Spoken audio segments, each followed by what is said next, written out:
I'm Amanda, our Director of Communications and a Kabuki syndrome parent. I'm thrilled to share that starting October 1st, 2025, Kabuki syndrome will officially be recognized in the U.S. medical records with its own ICD-10 code, Q89.81. This can unlock data for everyone, but we need your support. So ICD-10-CM is, on the next slide, the United States version of the International Classification of Diseases.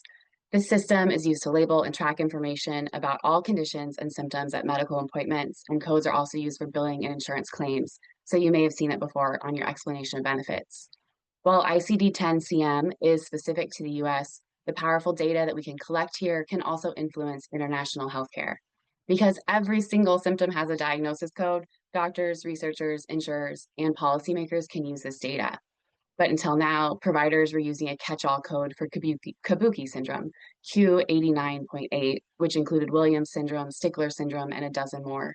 This prevented anyone from being able to extract Kabuki syndrome-specific data from medical records.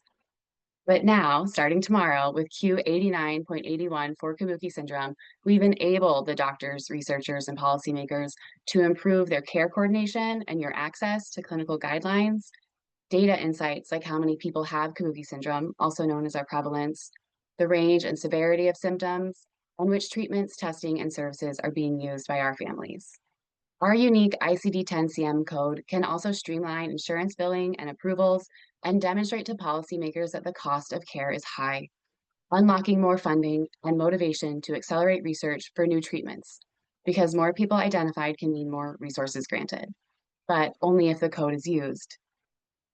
A recent study found that the unique code was missing in over 75% of the charts of one of our disease cousins. Correct use varied widely by institution and even within departments of the same institution. We need Q89.81 to show up every time, and we're asking you to advocate for its use so our medical teams can adopt it sooner and accelerate its impact. Together, we can be proactive and make our code count.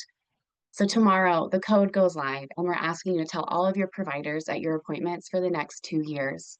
You can print these wallet-sized cards, cut them out, give them to every provider, from your pediatrician to your therapist to your urgent care emergency doctors. If the provider that you hand this card to isn't sure what to do, you can just ask them, please place this card in my chart or add a note for the coding team. You can also follow up after your appointment. Did you see the code in your explanation of benefits? Can you find it in your electronic chart? If it's missing, please send your provider a note, and you can always reach out to us with questions or for support. We're going to place the link to the cards in just a minute, and we'll answer more questions during the Q&A. But really quickly, I want to thank you in advance and also those who support our work to get this code. We led a 2-year campaign to secure this code because we know accurate recognition is essential for improved care and research.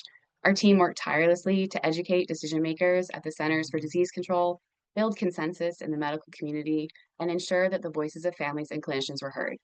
We especially want to thank the caregivers and adults who provided letters of support.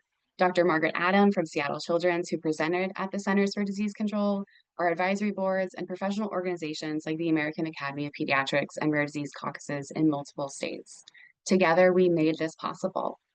Moving forward, every use of the code builds visibility, strengthens insurance coverage, and accelerates the development of new therapies.